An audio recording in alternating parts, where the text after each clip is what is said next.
Notre passion pour le vélo ne date pas d'aujourd'hui.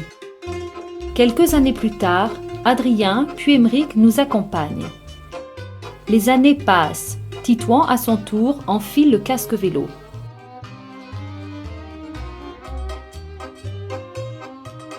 Enfin, avec Jawen, nous achetons une remorque. Assis d'abord à côté de Titouan, puis tout seul. De la Bretagne, puis le Luxembourg à l'Amérique du Sud, il n'y a que l'océan Atlantique à franchir.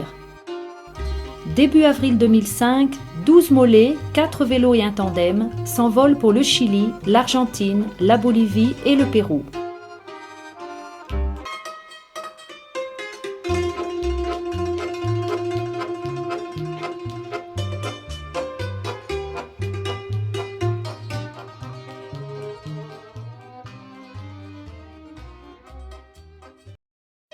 Arrivés à Santiago, nous empruntons la Ruta 68 qui relie la capitale à Valparaiso.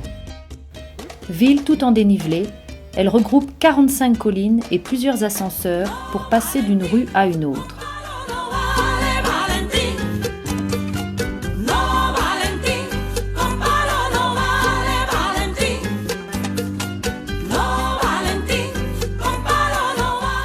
Ça ne ressemble pas du tout à Clermont-Ferrand.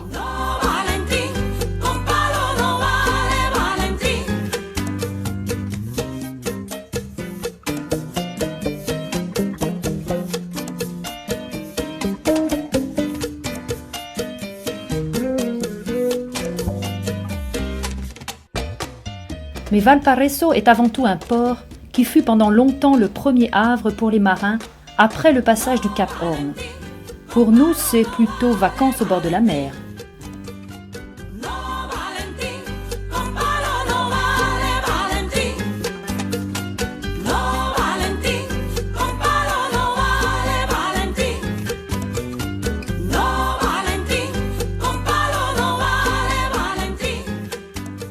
Felipe nous invite à venir chez lui. Demain, c'est dimanche, jour de l'assado. Barbecue de viande de bœuf. Notre ami veut nous retenir, mais la route est longue. Nous bifurquons plein est.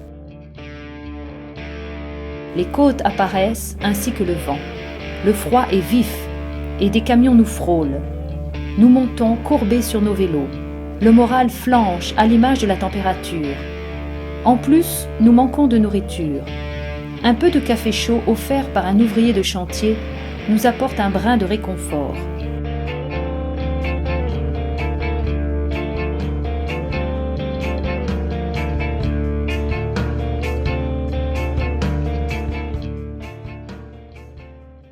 De l'autre côté, c'est l'Argentine.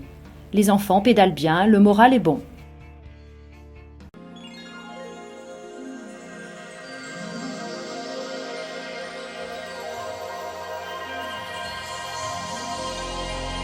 Alors les enfants, c'est quand même plus agréable qu'hier, non? Moi, ce qui me plairait, c'est d'escalader tous ces rochers.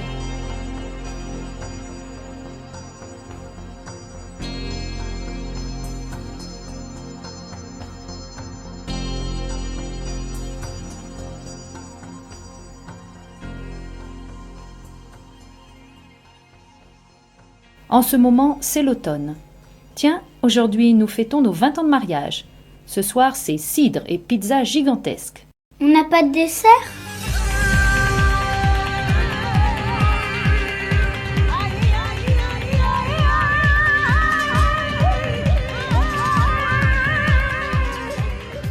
Laissant la cordillère des Andes derrière nous, nous dépassons Mendoza et progressons dans une immense plaine aride et désertique.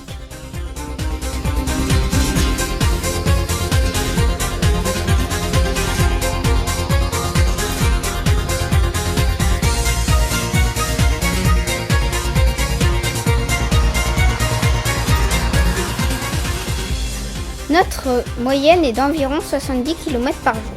Mais aujourd'hui, nous affichons 111 km au compteur. Notre record.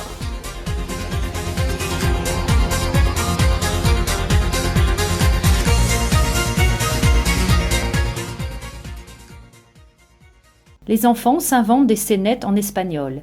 Ils apprennent des chansons argentines grâce à Yanina. La cucaracha,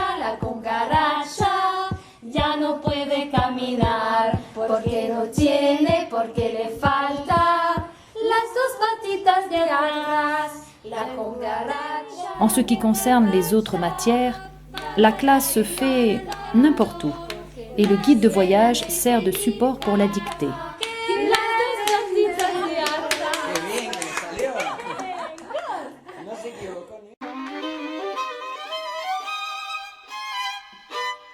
Sur la route, ou plutôt la piste, tout n'est que terre et poussière. Autre record, 8 crevaisons le même jour.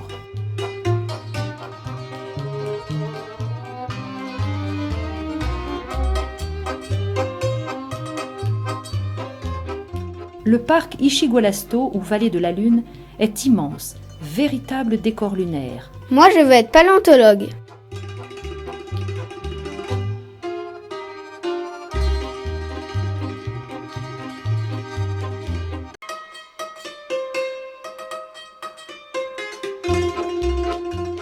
Nous continuons notre chemin plein nord, direction La Rioja, puis Tucumán.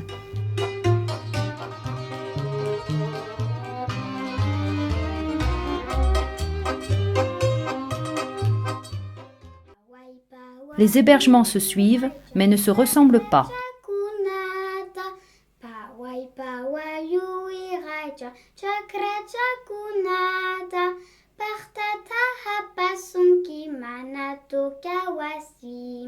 Le camping sauvage nous permet de jouer au Robinson.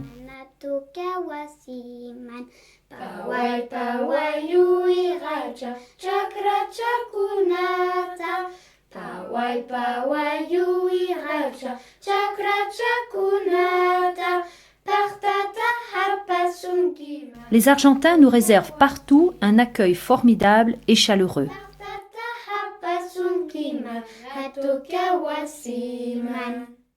Nous sommes invités chez Lucio et sa famille.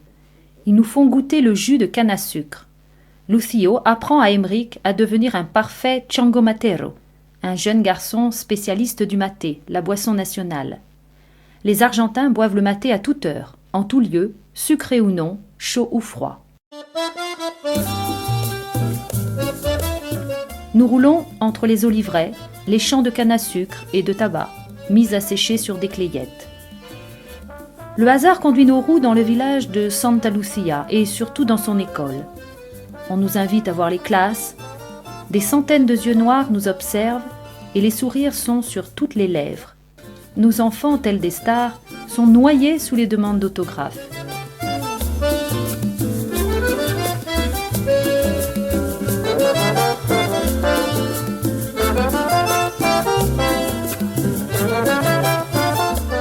Nous changeons complètement de paysage. On se croirait dans la jungle tropicale, sauf que ce sont des cochons qui tournent à côté de nos tentes.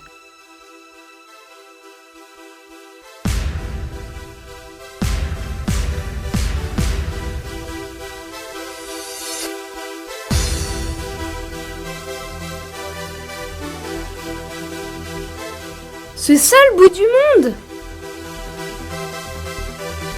Nous grimpons vers Tafí del Valle, centre de villégiature pour les Argentins en mal de fraîcheur.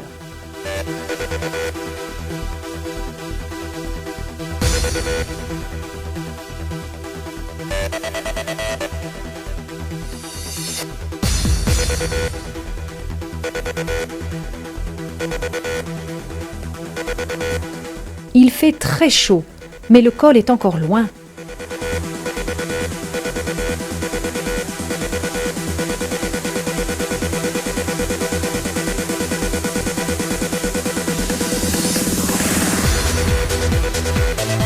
Après 23 km de montée, le sommet à 3042 mètres nous offre un superbe panorama. « 32 km de descente! Trop cool! »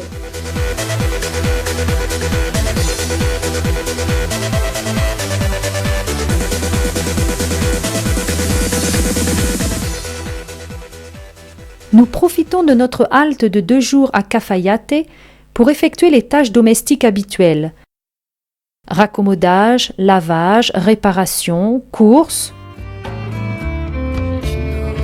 Au sud, par Nous entrons dans la quebrada de Cafayate, à la géologie tourmentée. Dommage que le vent ne nous lâche pas d'un rayon. Naviguer, même à tort, naviguer vers le nord, partager mes trésors. El cuatro vientos sin esfuerzo, norte al sur sin pararse. Cuatro vientos sin esfuerzo, norte al sur sin pararme.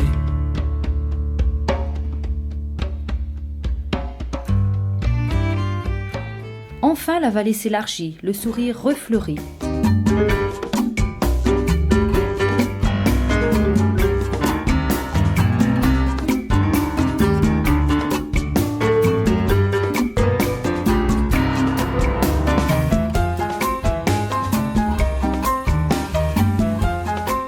Notre quotidien est ainsi émaillé de rencontres chaleureuses et imprévues qui forment le sel de notre route.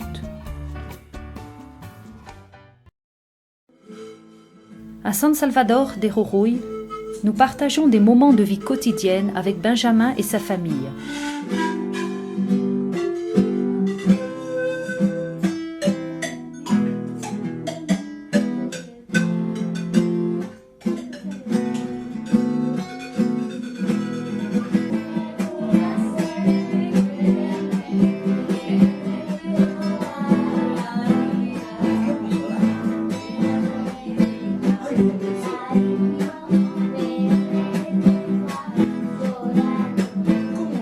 D'autres cyclos de passage sont les bienvenus.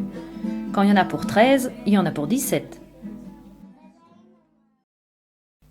Si les policiers sont très soucieux de notre sécurité, la population nous met aussi sous la protection de Jésus ou de la Madone. Nous ne risquons rien, nous roulons sous la bénédiction du pèlerin voyageur.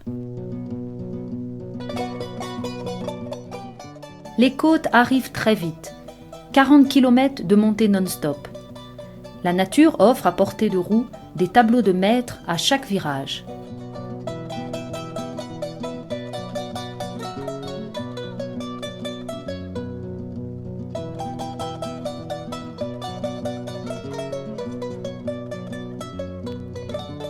Purmamarca, Tilcara, Humahuaca, ces villages annoncent le début de la présence de populations indiennes.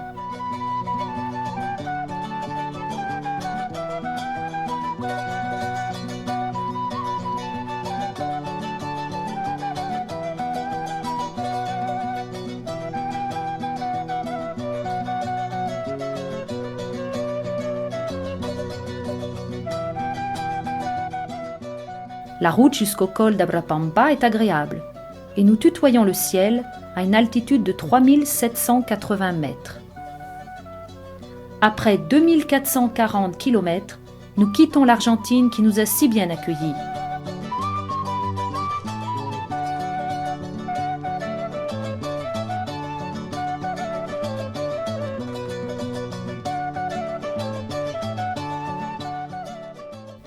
Qu'en est-il de la Bolivie, alors que le pays est en pleine crise politique? Des barrages bloquent les routes. Continuer ou changer d'itinéraire? La transition est brutale. Plus d'asphalte bien lisse, de la poussière à perte de vue et de la tôle ondulée pendant 100 km jusqu'à Tupisa.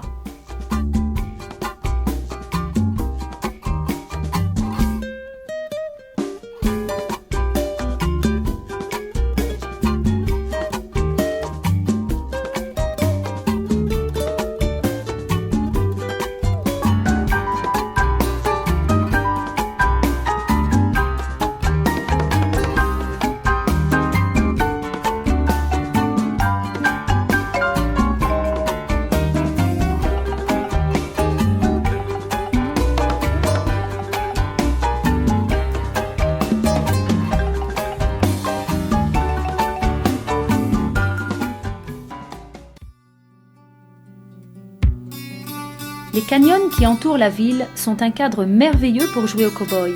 Les enfants sont ravis.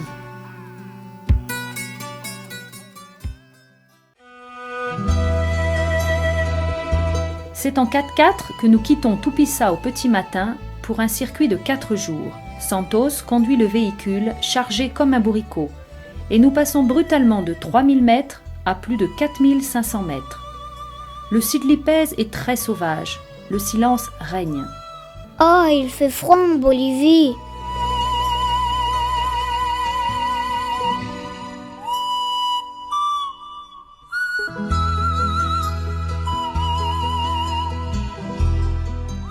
C'est au premier campement à 4200 mètres que commencent nos ennuis de santé.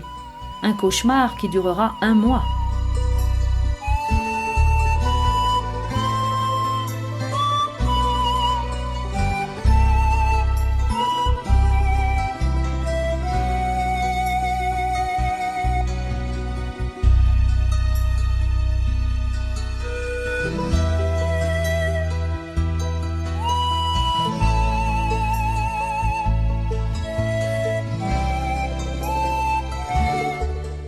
Salar d'Uyuni, vaste lac salé de 12 000 km², lac mythique pour tout cyclo-voyageur.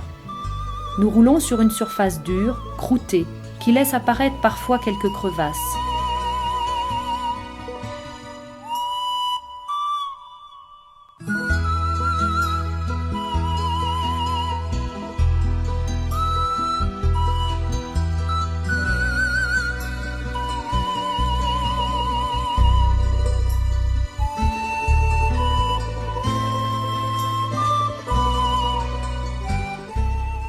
Dès que le soleil se couche, Uyuni porte bien sa réputation de ville glaciale.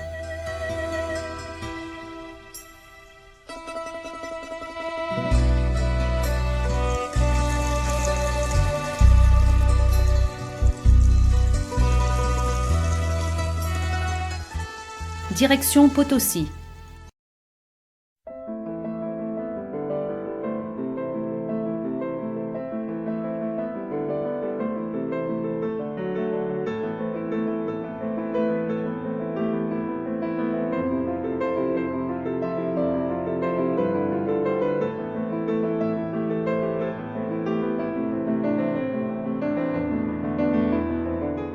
Ce qui a fait autrefois la richesse de cette ville, les mines d'argent et autres minerais, est aussi un lieu de travail épouvantable pour des centaines d'hommes qui descendent chaque jour travailler dans les entrailles de la terre pour quelques bolivianos.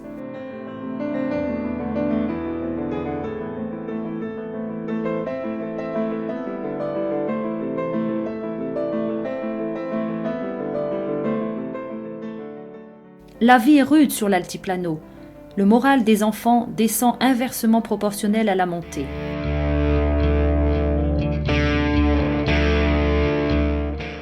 Un vent de face terrible nous oblige à lutter constamment. Je ne savais pas qu'il y avait des Touaregs en Bolivie.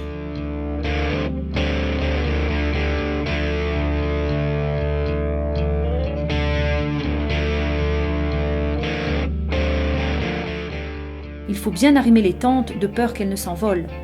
Papa, t'as raté les spaghettis. À 4400 mètres, l'eau n'arrive pas à bouillir. Et le matin, l'eau est toute gelée dans les gourdes. Il fait 1 degré sur les parois de la tente. Difficile de tartiner le pain avec du beurre sorti tout droit du congélateur. Mais nos vaillants petits cyclistes sont pleins de ressources, même si le souffle est court.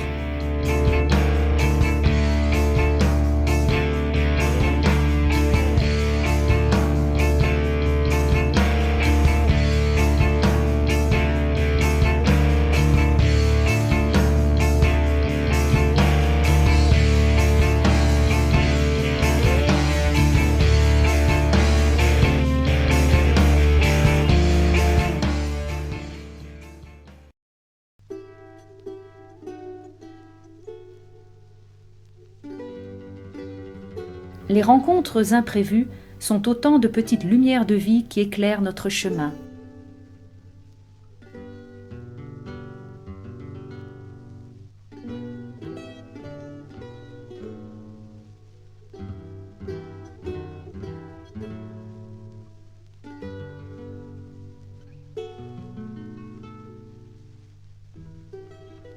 Le confort est souvent rudimentaire et l'eau toujours glacée.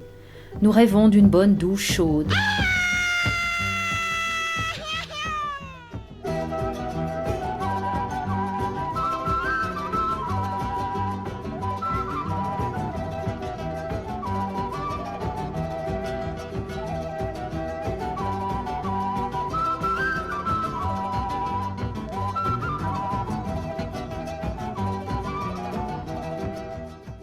S'arrêter donc dans une grande ville est toujours vécu avec excitation. La Paz nous plaît, animée, colorée, appétissante. On y trouve de tout.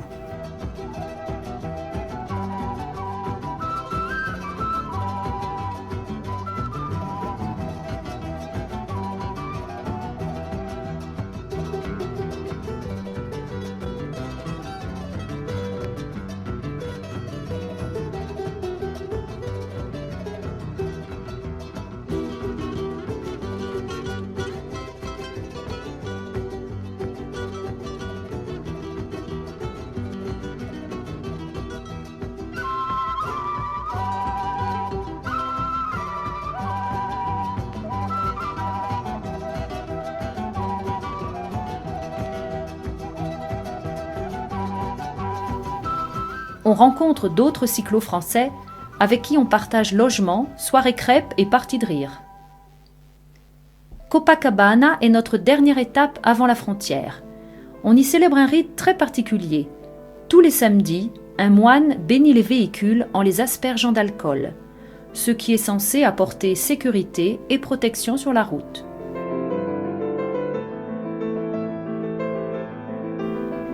Le Pérou nous ouvre ses portes.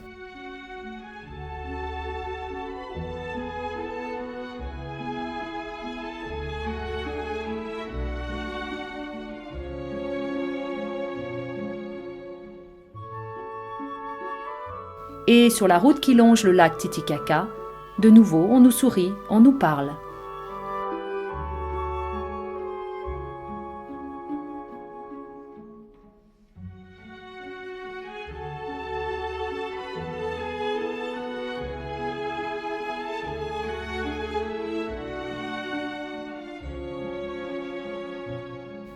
Les Péruviens sont curieux.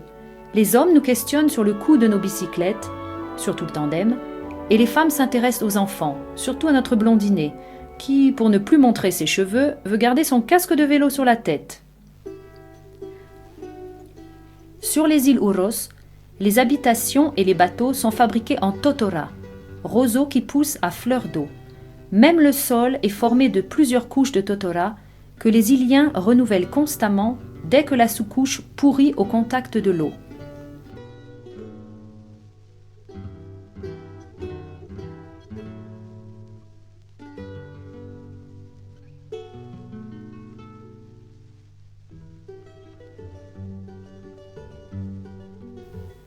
Notre objectif maintenant est Cusco.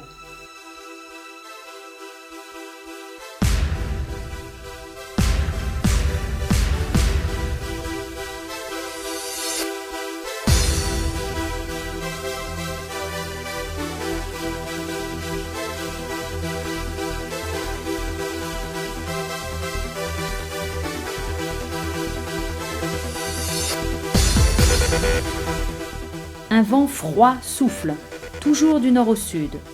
Il croit peut-être que nous allons plier devant lui, mais les enfants s'accrochent, et l'arrivée au col est une grande joie.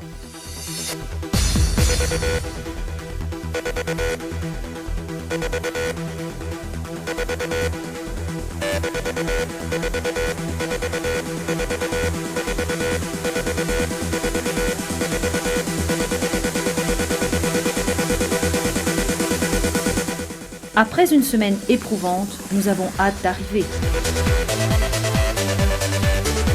Maman, j'ai trouvé un camion vide pour nous rapprocher de Cusco.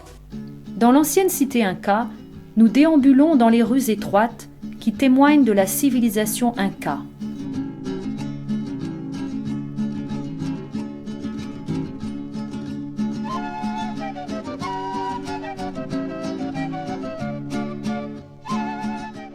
Plus tard, le passage des conquistadors espagnols donne à Cusco son architecture coloniale.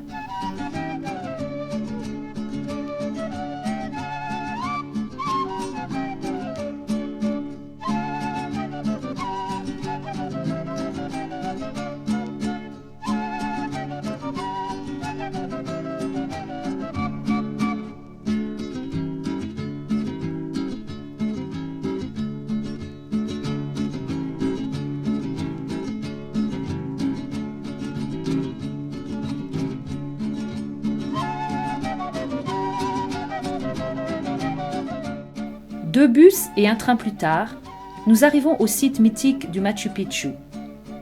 Les nuages s'accrochent aux pitons rocheux et dégagent une atmosphère. Nous sommes à plus de 3000 mètres et sommes happés par un siècle d'histoire inca.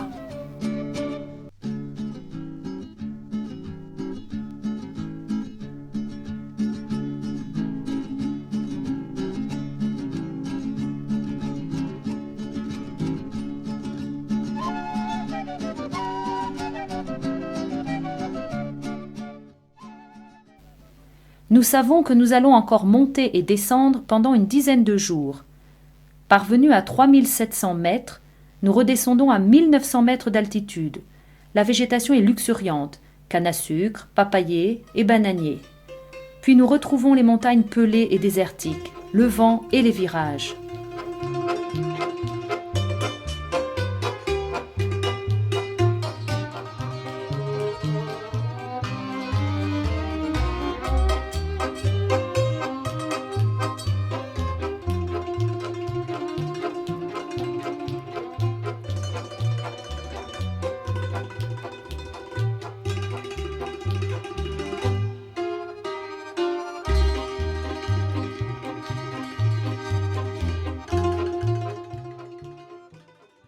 Maman, c'est déjà l'heure. On est tellement bien au chaud. 6h30, c'est l'heure de se lever. Après un solide petit déjeuner, il faut encore tout ranger. Et nous donnons notre premier coup de pédale 3 heures plus tard.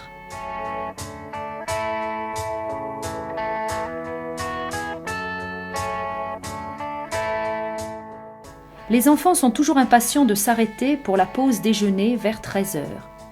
La plupart du temps, nous pique-niquons. Il y a encore des montées. C'est quand la prochaine ville? Puis quand est-ce qu'on mange? Mais une soupe bien chaude à 4000 mètres ne se refuse pas.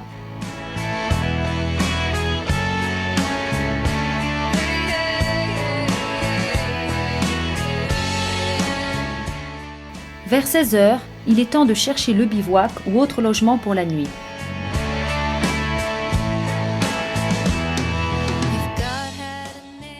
La descente de 45 km jusqu'à Puquio est un pur bonheur.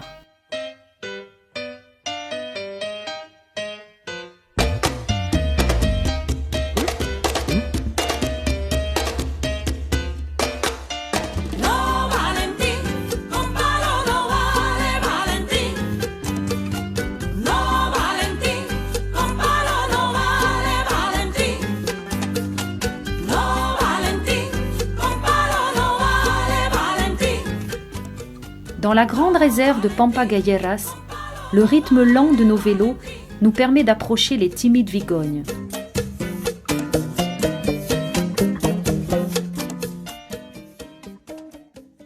Une suprême récompense nous attend, à la mesure de tous nos efforts fournis pendant ces 15 derniers jours. Descendre pendant 90 km, du toit du monde à 4400 mètres jusqu'au fond de la vallée à 600 mètres.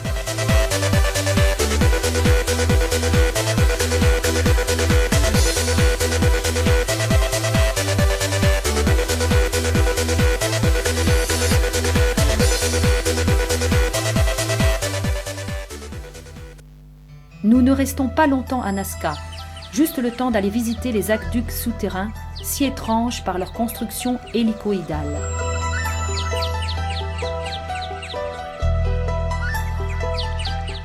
Nous en avons fini avec l'altiplano et sa rigueur. Place aux couleurs vives, à l'exotisme et à la chaleur.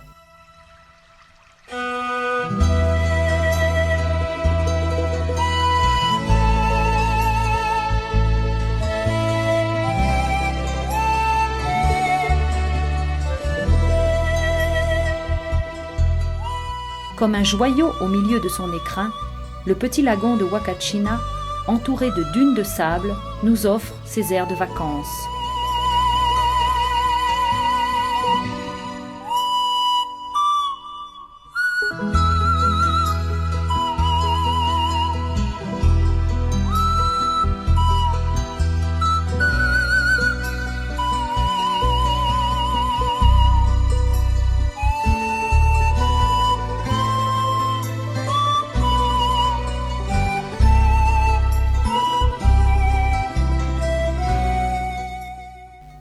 Notre route longe maintenant le Pacifique. Nous quittons les lamas, vigognes et autres cousins du chameau pour admirer les lions de mer, les otaries, les manchots et autres oiseaux qui peuplent les falaises des îles Ballestas.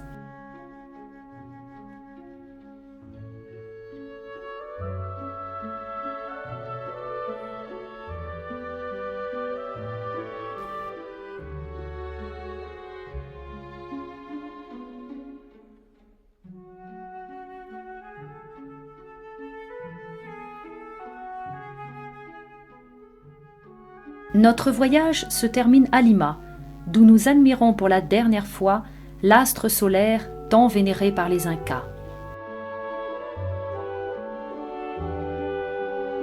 Je vais bientôt retrouver ma chambre. Moi, mes copains. Moi, mon lit. Et moi, mes livres.